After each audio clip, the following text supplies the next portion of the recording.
So both the ideas that language is symbolic and the world is symbolic goes back to Coleridge. And Coleridge, I think, is in some way contemporary of uh, uh, Baudelaire, right? At this older contemporary. Yeah. And you can see that these are similar ideas of the period. And we also saw that while in fiction there is a tendency towards realism, in poetry there is a move towards symbolism. And symbolism also has a difficult relationship with romanticism. While romanticism tried to had a more radical politics in the sense of more democratic politics or politics in favor of democracy, symbolism, especially in Baudelaire, is on the side of aristocracy. While romanticism was based on the belief that child and human beings are essentially innocent and good, Baudelaire held that human beings are essentially depraved and wicked. An idea that for him came from his own Catholicism, right? So one more point that puts him in a different kind of category from romanticism is his focus on urbanism and urban life, and it's all darkness and seediness becomes the theme of his poetry. And that is what again sets him off from romanticism. So there is something which connects him, like the notion of symbol itself, connects him with romanticism. It also kinds of marks a shift away from romanticism. And we have seen that he, on page number 492, right, he was completely antipathic towards the bourgeois values of progress, of commercialism, of profit, of capitalism, and so on and so forth, by calling it satanic, right? He describes, and he does not welcome democracy, and he has full faith in aristocracy, something which is very interesting. In his poem called Correspondences, he argues that the world also is a forest of symbols, in a sense that the tree here stands for something else in the other world, and that connects him to kind of Platonic turn that you find even in romanticism. So these are some of the continuities that you can see. Some people are saying in the WhatsApp group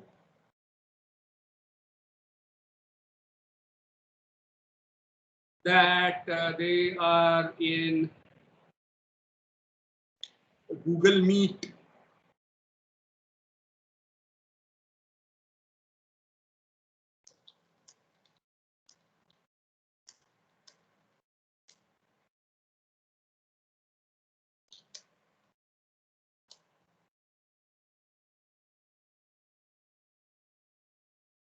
Okay, so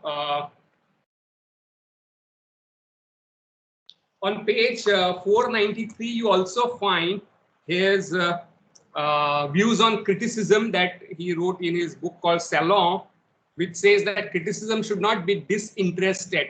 As this idea is growing, people like Baudelaire and Oscar Wilde are extremely critical to this idea of function of criticism. And you will see that what Howells has said is echoed by Matthew Arnold as well as when we discussed him. And he argues that criticism should not be cold, mathematical, but should be biased, impassioned, and partisan. And then he also attacks realism towards the end of the paragraph, where he says that every good poet is essentially realistic. Poetry is what is most real, last paragraph. what is completely true in another world. The truth of poetry is not to be found in this world, but another world is a Neoplatonic idea, right? And this world is a dictionary of hieroglyphics. And this distinction, this Neoplatonic distinction, he derived from philosophers like Immanuel Swedenborg, somebody who deeply influenced William Blake as well. Schelling, Madame de Stael, and Saint Beuve. Okay, so then we turn to his criticism, analysis of Poe, who was a major influence, and he translated Edgar Allan Poe. So you can see how ideas travel, right? So on one hand, we find that American transcendentalism accepts many ideas from Germany, Britain, and France. French are absorbing ideas from America as well. So it's a kind of intercontinental transfer of ideas that we can see. And for Baudelaire, Poe becomes one of the misfits, misunderstood person, because he was on the side of aristocracy and he believed in art for art's sake, unlike the mainstream middle class values which were pro-democracy.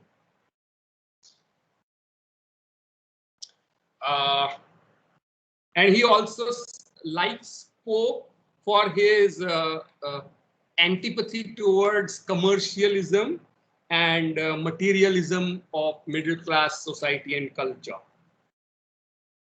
So if you look at page 494,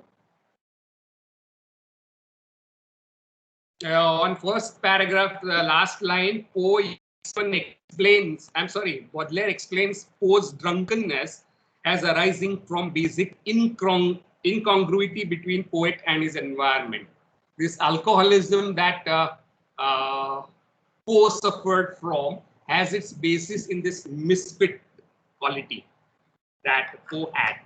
And in some way, this kind of lifestyle that people like Baudelaire and Poe lived became a kind of a lifestyle for the artist, right? It's called bohemian lifestyle, which is about casual free sex, drugs, and kind of anti-materialistic kind of attitude, something that you would find in 1960s later on being revived under the counterculture or beat culture and the hippies as they were known, right? So 60s and 70s saw a rise of counterculture, and you can see the roots of these ideas in I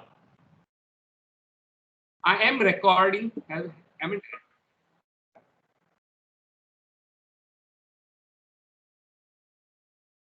yeah.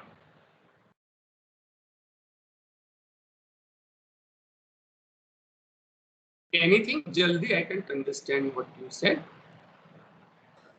So we were talking about this bohemian lifestyle. So Ah, Lord Byron is also known. another, yes.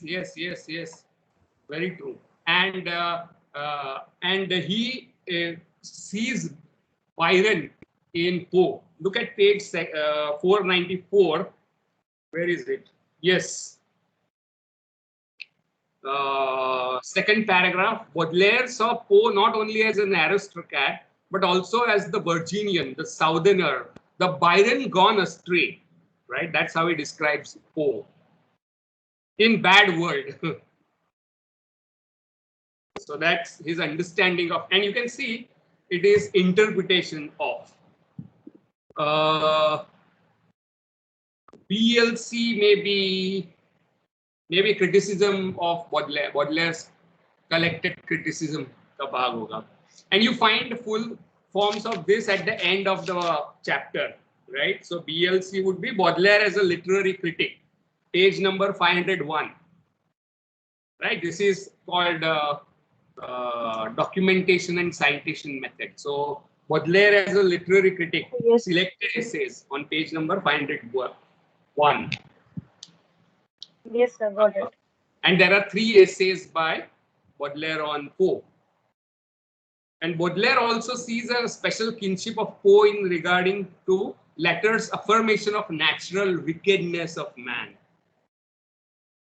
And he also goes on to criticize the core value of Western bourgeois, the idea of progress. And he says that civilized man, last paragraph, invents the philosophy of progress to console himself for his abdication and downfall.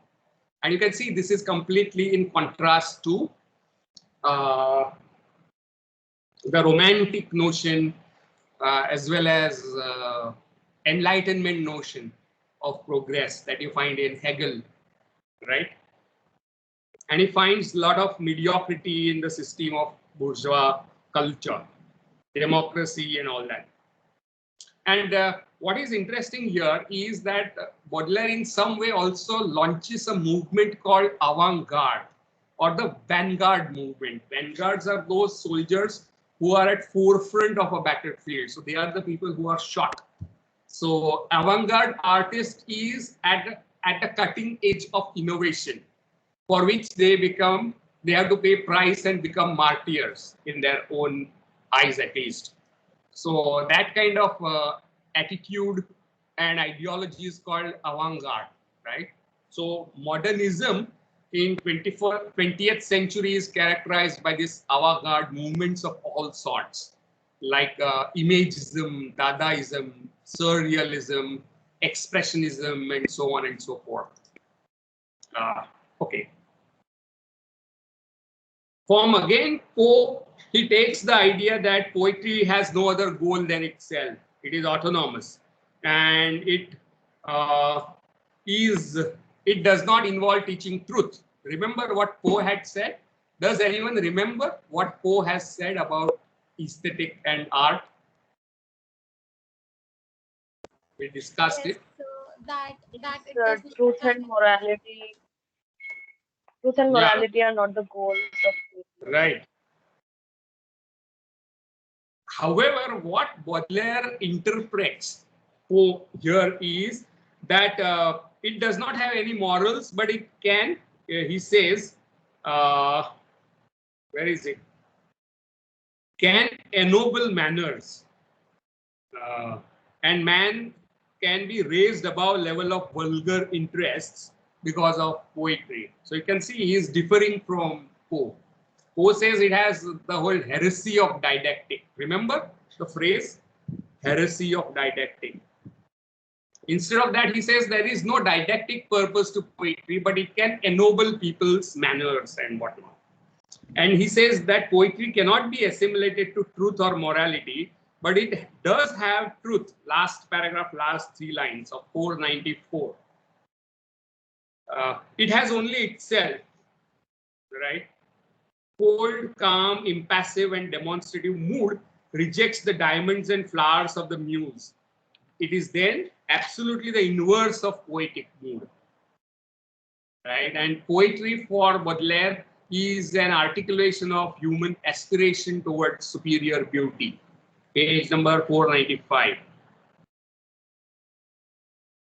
And he says that the beauty on earth becomes a kind of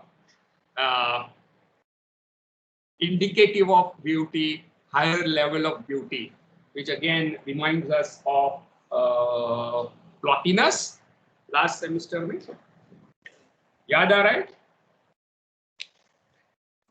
yes, sir. Yes. Yes, sir. So on page 495, we also find his another fascination, which makes him romantic, is the idea of imagination. And he says that imagination is the queen of faculties. On page number 495. Second paragraph. Imagination is So almost. that's for Poe. Pardon? So that's for Poe. Imagination is the queen of faculties, no? Right. But this is Baudelaire's own interpretation of Poe that we are listening to. That is something that we should always keep in mind, that even if Plotinus is talking about Plato, he is giving his interpretation of Plato, right? Which is different from what Plato himself has said, right? So in that way, you can see that Poe's theory is given a kind of different spin. And imagination is the power to see this correspondences between this world, which is a dictionary of heliographics or forest of symbols, right? And uh, the meaning that lies in another world. That is what imagination does. And then in some other place, Baudelaire developed his idea of imagination, saying that imagination is that which has taught man the moral meaning of color, of outline, of sound, and so on. In the beginning of the world, it created analogy and metaphor, right? Metaphor comes back to poetry. And in the Romanticism, metaphor and symbol are more important than allegory. That's what Coleridge said, and that is a very important aspect here. And like Coleridge, imagination is given a great importance by Baudelaire.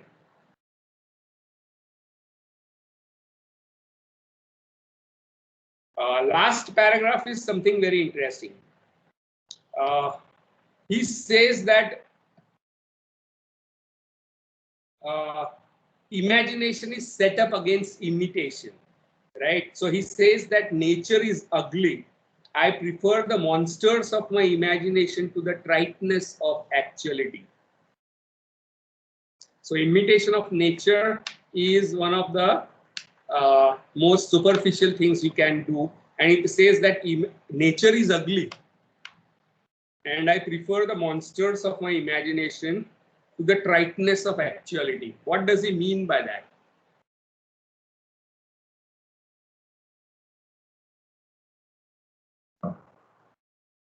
He doesn't support imitating the nature. Right. But at the same time, imagination is given kind of power, but it can also reveal monsters, right? So unlike Coleridge's imagination, which though is divine, right, it has got a spiritual function which is good. But in Baudelaire, it's the fascination with evil and monsters that and Satan that seems to be prominent in his thinking. Yes, the focus on originality, as imitation would be copying nature, imagination would produce nature, right? But monsters of my imagination.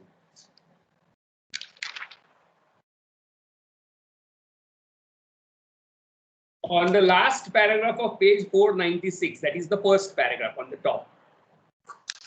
The whole visible universe is but a storehouse of images. Now, this is one of the key ideas of symbolism, right? And signs to which imagination will give relative place and value. It is a sort of food which the imagination must digest and transform. All the parts of human soul must be subordinated to imagination, which commandeers them all at one and at the same time. Right. So imagination is also producer of morality and everything else. So imagination is given centrality by Baudelaire, very much similar to Coleridge, right? So which again establishes a kind of continuity with earlier romantic phase. However, what has changed is the vision of man, right? And what is meant by nature, right? Nature is ugly. That's what he says. Imagination is more powerful. And man is not essentially good, but is essentially evil. And that's why The Flowers of Evil is the title of his collection of poems. Right? Flowers you don't usually associate with evil, right? Flowers are usually associated with God. So he is one of the admirers of Satan and Satanism, which also made him run into all sorts of controversies.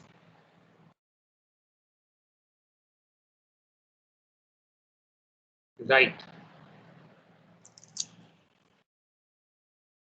Okay, anything you have to ask, say about Baudelaire?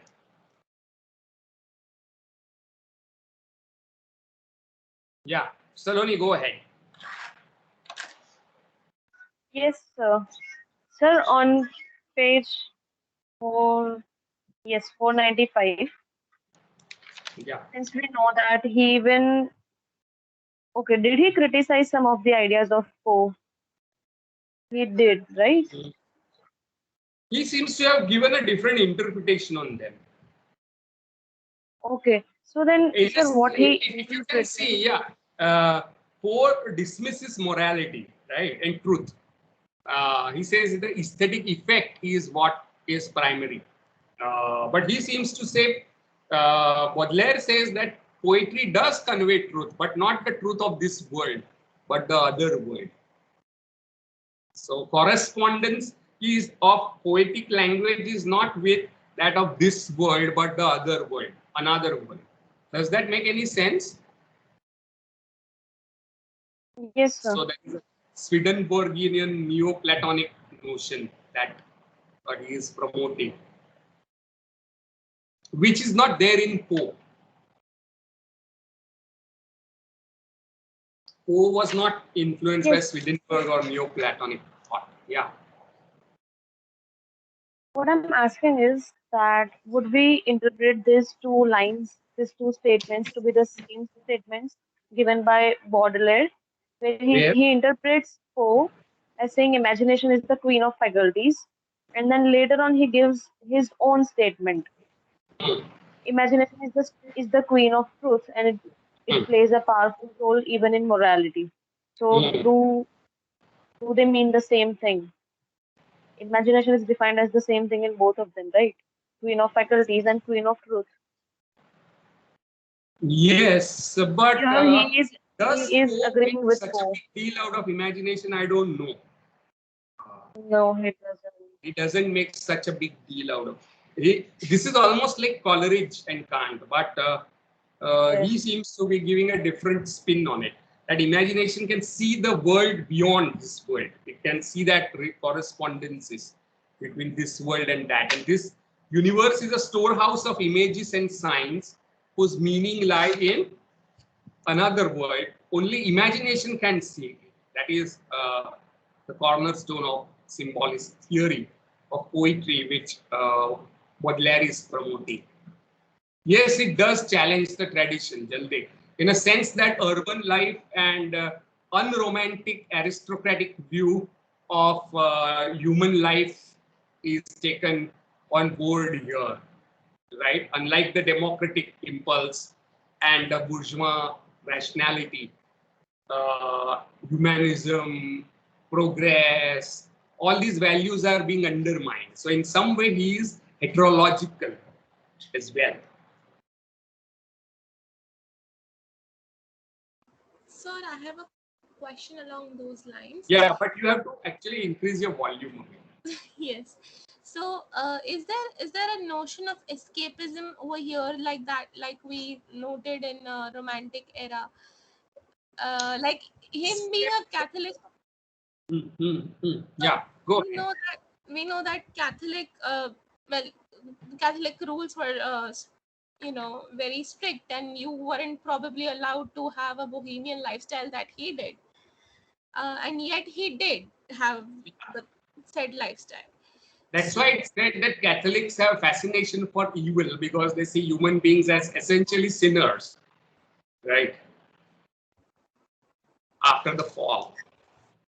But yes, there is no escapism in the sense, what do you mean by escapism? as in not finding some sort of respite in a sin like activity, or any activity for that matter. Finding But, basically respite is but escapism. Turning back. respite, escape is not exactly respite. Escape is when you are trying to avoid confronting your problems. Uh, Urban life has become so mechanical and industrialized that the romantics in England wanted to run away to Lake District. फिर चिड़िया देखो, daffodils देखो, poems लिखो. Uh, and that would be for me escapism. You Yes, go back to Greek times, Grecian urn pe kavita likho. But Baudelaire wrote about his almost what was in front of him, his own bohemian life and the sinfulness of his life. So I don't think he is trying to escape from his circumstances. If But that is escapism. isn't there sort of a detachment in what we see, and like, I don't know what exact word to attribute to it, but sort of like a person who's in his own world, like uh, that sort of thing, because we know that he belonged to the aristocratic class, so he probably didn't have to suffer that much But financially. he suffered because of his own deeds. Uh, for example, he earned a lot of money from his father and his parents, but he squandered it all on very expensive lifestyle that his parents had to bring in a lawyer to save whatever money he had. He was extremely indulgent on drugs and prostitution and fine lifestyle that he was fond of. So he squandered all his money and died in almost poverty, like Okay. Oscar Wilde. Yes. A rich man, it is riches to rags story. Yes. Yes. Yes. And he Okay. died of syphilis and stroke and all that. Yeah. So I won't associate escapism with Baudelaire so much as I would escape a Keats ke saath, for example, that you associate that. Yes, I get it, but I'll find read about this and come back, because there's something that I'm trying to say, but I can't quite articulate it right now. So yeah. If you are talking about respite, he found respite in nothing. Yes, depraved humans. Yes. Yes. Okay, any other question? Why was he supporter of aristocracy? Probably because of his own background. And one of the aspects of the bourgeoisie is to criticize bourgeoisie. Middle class mentality is to attack middle class mentality. Yeah, Jalta. Sir, could you please repeat his Baudelaire's notion of imagination? Like when he says, nature is ugly and I prefer the monsters of my imagination, Hmm. that line, what does he mean? That means he does not want to imitate nature, which he finds trite and boring. Instead of that, what his imagination creates in his mind, the monsters, uh, that is what he finds more interesting than the real world. So he's attacking the idea of imitation and art reflecting nature and life. Uh, that's what he's doing. So is he believing in originality of thoughts here? Like Yes, being originality and original? imagination as leading to originality. Again, a romantic notion, right? Yeah. So he is calling his own thoughts monsters. So is that Mm. contradictory? Rather than imitating nature, he is interested in what produces imaginations, his own imagination. Aristocracy allowed him to live a bohemian lifestyle, yes, uh, but he was son of a great, means his stepfather was one of the great generals of France. Uh, and he had a troubled relation with his stepfather, a kind of complex relationship with his mother, and so on and so forth. His life is something that I have sent. I put a link in your, if you want to take a look at it. Why does he support aristocracy? One answer that I gave, that this is some non-conformism also at play, right? So one of the values that are emerging in the 19th century are individualism and non-conformism, right? And if everybody believes in democracy, I'm not going to believe in democracy. That kind of thing, right? If all people believe in having a good economic career, I'm not going to follow. So non-conformism and uh, anti-establishment, individualistic attitudes have suddenly become central to European life, largely due to industrial revolution and creation of a new middle class. And very famously, I don't know which humorist said that. I think it was James Thurber, who said, American humorist, who said, why don't you be non-conformist like everyone else, right? Because everyone else is non-conform. So non-conformity and individualism became values of bourgeois lifestyle. So you reject anti-establishment, anti-mainstream ideas and life, anti-mainstream life became kind of romanticized. Would be interesting to know what his parent thought about. 11 में science नहीं लिया बच्चे ने. हाँ, parents को पूछना पड़ेगा. Anything else apart from poor chaps 11 science results? Yes, so this anti-establishment notion that we talked about, that is specific to Baudelaire, or who do It's we specific to period as well, in a sense that this is the period in which these values seems to emerge. right? And they themselves are produced by establishment, that is the bourgeoisie. Also, Oscar Wilde can be put into this. Exactly. Yeah. These are all. Oscar Wilde is a later generation. Yes, like yes, but he was also a kind of rebel, na? To aise. Completely anti-establishment. Yes. Sir, I had one thing to say. Go ahead. We noticed this frame of periods, like we saw positivism, naturalism, all of that. Although they sort of are, they do not agree to Hegel's ideas of negation, but they are kind of building up on that. Yeah. And even before Hegel actively stated that, the stated and pointed out this trend, we have been seeing that periods are as a reaction of each other. So, So if you negate Hegel, you are still following Hegel, right? exactly. So, how did these people not realize? Anyway, that's just, I was wondering if I was right or not about this. Yeah, yeah. In a way, that rationality still seems to be the core value of positivism, right? They have not abandoned rationality, right? Positivism is rationalism amplified almost. But they don't accept this whole metaphysical theorization that Hegel does about absolute and all that. Criticized तो मुझे दिखा नहीं. He seems to be influenced, but he is reinterpreting Poe to his own way, just like Plotinus reinterprets Plato. Right, Jalta?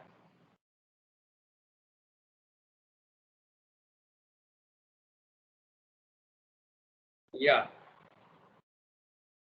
He does that. It's almost Coleridgean interpretation of Poe.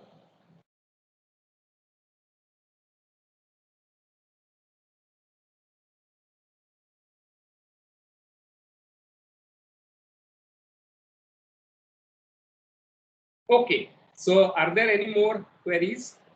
Should we go over to the next topic?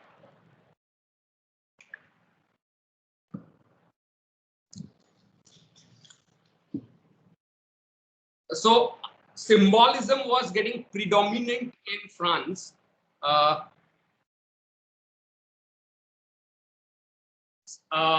What is happening on in England during the later part of 19th century is there is rise of something called aestheticism and art for art's sake, and by 1890s there is also something called decadence.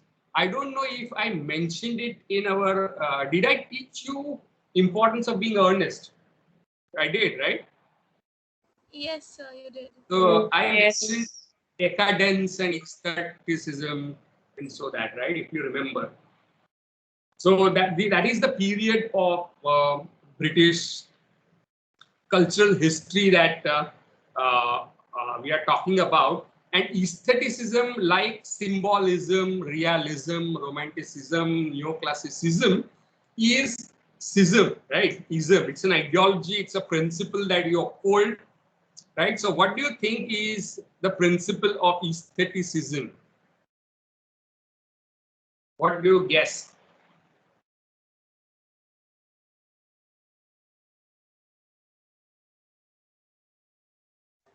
That it should be aesthetic Pardon? in the sense that it should be aesthetic in the sense that it should please the soul, I think. Okay. Beauty, pleasure, yes. Aesthetic means, in Kant, it means everything that has to do with senses, right? SEN. And aesthetics was a branch of philosophy developed by other person called Baumgarten. Aesthetics means study of beauty, and aestheticism means the experience, the pleasure of beauty being a sole end of art, right? The only thing that art should provide is be art, not something else, not a lecture, not a attempt to improve the audience or trying to preach to audience or give a message. And going back to the good old Horatian dictum that art should teach as well as it delight, to which they did away with the idea of teach. Right, so something that we find in uh, Poe again. So no truth, no morality, just so aestheticism means that artistic or the experience of beauty is the only telos of art. The ultimate end, the last final end of art is to give you artistic experience. It sounds tautological, but you can say that the ultimate end of art is to give you experience of beauty. And that alone matters, not its moral content. And definitely it is Kantian. Autonomy of art, something that reverberates through Poe and Coleridge's idea that it's not the destination that matters, but the journey itself, right? So the poem rhyme of the Ancient Mariner may have a moral to teach, but its appeal lies in not in that moral. Moral is pretty lame, almost obvious, right? That you should be compassionate towards all God's creation. That's the moral, but that is not the source of its pleasure. The source of that pleasure of that poem is the journey itself that you take through the poem, right? So in some way in Coleridge, you find that the moral is being undermined in favor of aesthetic experience. In Poe, you abandon it, and by Oscar Wilde, it goes completely out for a toss from the window. The first important name that is associated for art's sake, aestheticism and decadence is Walter Pater, who he coined this phrase, art for art's sake. And he believed that literary criticism as well, right, should only talk about the specific experience of art rather than going into theories and concepts of art. And this kind of detachment from the mainstream politics and controversies in the kind of aesthetic experience of art earned these people a label called decadents for some reason, because they don't promote values, right? And some of his most important books are Renaissance Studies in Art and Poetry. That is one of the most famous one. Imaginary Portraits, Plato and Platonicism, 1893. He was educated at Oxford and visited Italy, right? Uh, just like Oscar Wilde, he studied in Oxford, and in his very famous Renaissance studies in art and poetry, Pater rejects page 496 to define beauty in the abstract, right? And this reminds us of Kant, who says that there is no universal category called beauty, right? And concept called beauty, to which a particular experience may coincide. So he talks about beauty always in specific terms, in concrete terms. So Could you please repeat that point about yeah, Kant? what Kant had said, that because there is no category, universal category of beauty, just like there is no universal category of goodness, right? Uh, the judgment that particular painting is beautiful, you have to invent that idea of beauty, right? So he calls it reflexive judgment.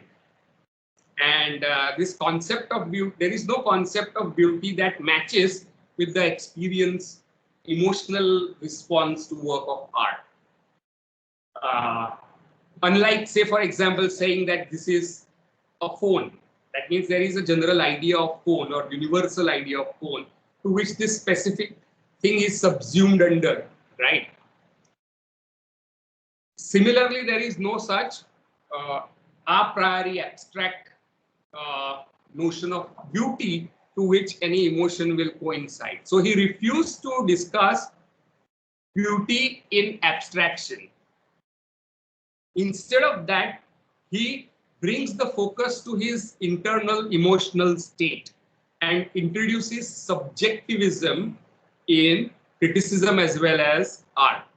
He says that what does this song or picture mean or do to me? That is more important, right? What are its effect on me? I listened to this song. How did it? How did I respond to it? And criticism should be based on this subjective response. And this school of criticism is also called impressionism. And one of the most famous critics associated with impressionism is a person called Walter Hazlitt, an essayist. Have you heard of his name? Hazlitt?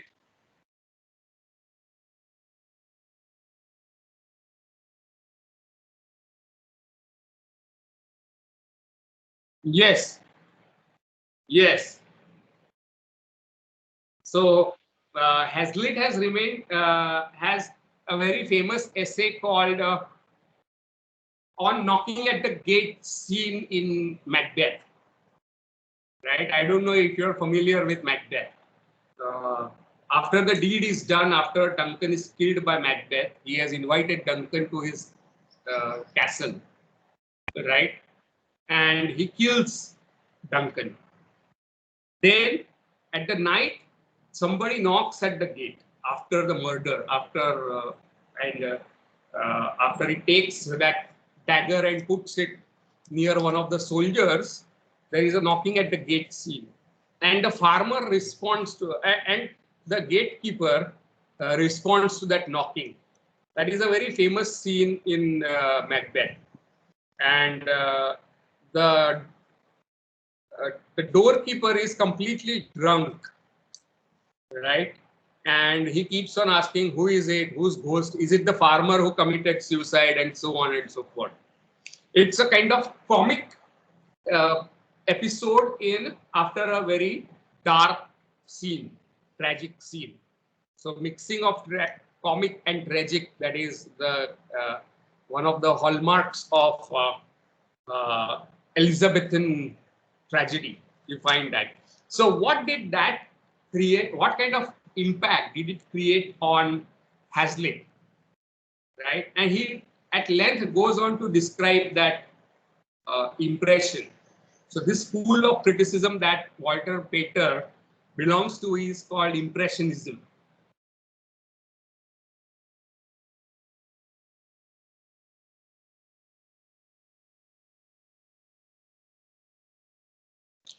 On page number 497, the first paragraph, uh, this is his kind of, what should I say, his basic principle. For Pater, experience must be taken for its own sake. Not the fruit of experience, but experience itself is the end. To burn always with this hard gem-like flame, to maintain this ecstasy is success in life. Such intense experiences is furnished foremost by the poetic passion, the desire for beauty, the love of art for its own sake. Right? So you can see that we have come a long way from Aristotle and Plato to believe now that art's place is just what it conveys, right? To be art, not something else, not a sociological document, not something else. And this is one of the important ideas in Pater. And why is this experience to be valued is because our life is a perpetual motion, constant flux of experiences. And that's why experience is something that is valuable, not the fruit of experience. Usually when we talk of experience, we mean the wisdom that comes with experience, right? So when you say that this person is experienced, it means that that person has learned something from that experiences. That learning is of no use. What is useful is the experience itself.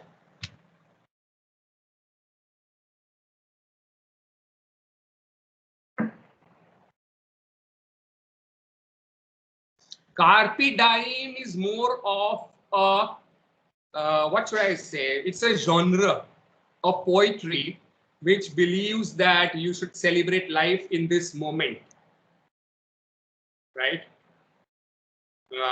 It's a genre of poetry. While art for art's sake is a kind of attitude towards art and life and criticism as well. So it coincides, as Titiksha rightly points out, with the journey, not the destination, the metaphor given by Coleridge, right? So you can see how it is connected to romanticism as well in some way.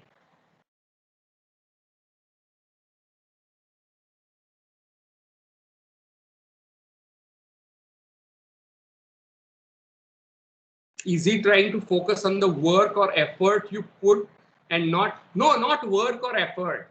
Jayda, it's about when you see a painting or listen to a song, the experience or life in general, when you eat something, the experience in itself of those things is what you should be focusing upon rather than trying to interpret that experience, trying to put it in a kind of knowledge form, right? Uh, it's just the experience for the sake of experience. Because experience in itself, not the fruit of experience, but experience itself is the end. And it's not about work and effort, but appreciation or criticism that he's talking about.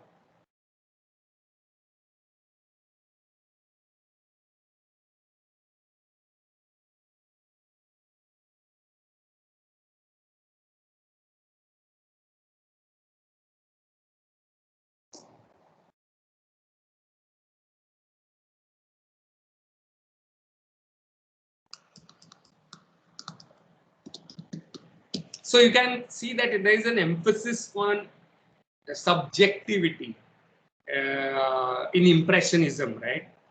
And individual experiences and individualism that underlies the belief of art for art's sake, which is very much the product of its times.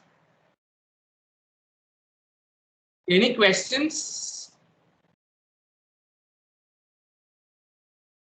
Because tomorrow we will go over to Oscar Wilde.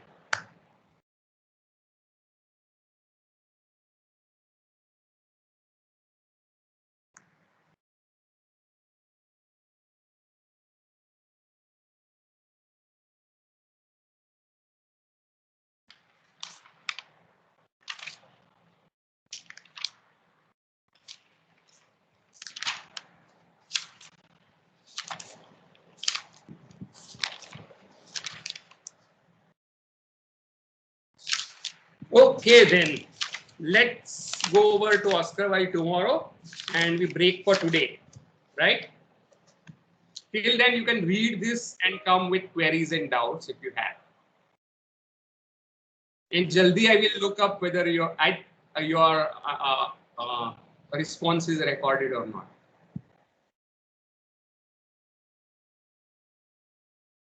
Right, Yes. right. And what Kant is saying is very interesting. Kant is saying that you should fulfill certain conditions in order to make a critical judgment.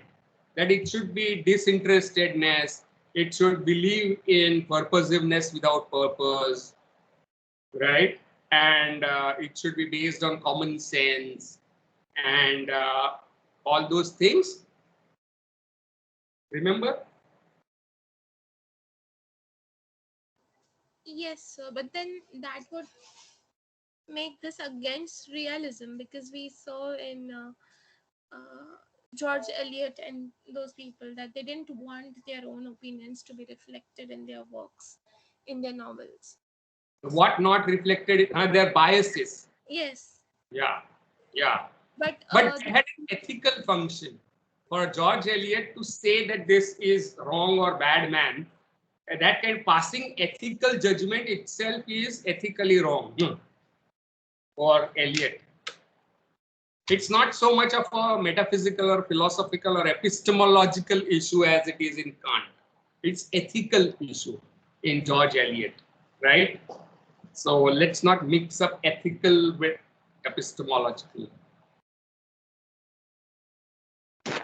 right, sir. But so let's say, for example, even Poe, for that matter, if we talk about Poe, and if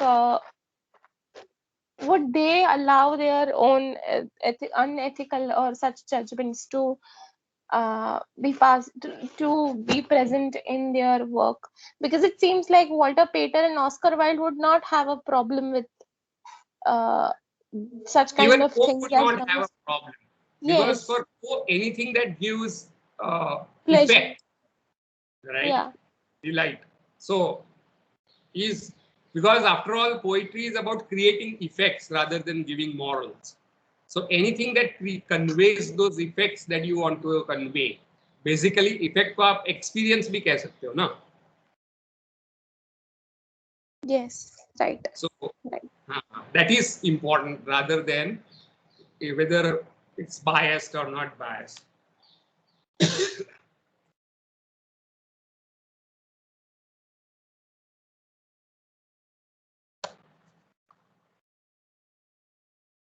Anything else, or shall we stop for today? No, sir, not from my side at least. Okay. Anyone else apart from Jaldi? Okay, then bring your doubts and queries tomorrow, right?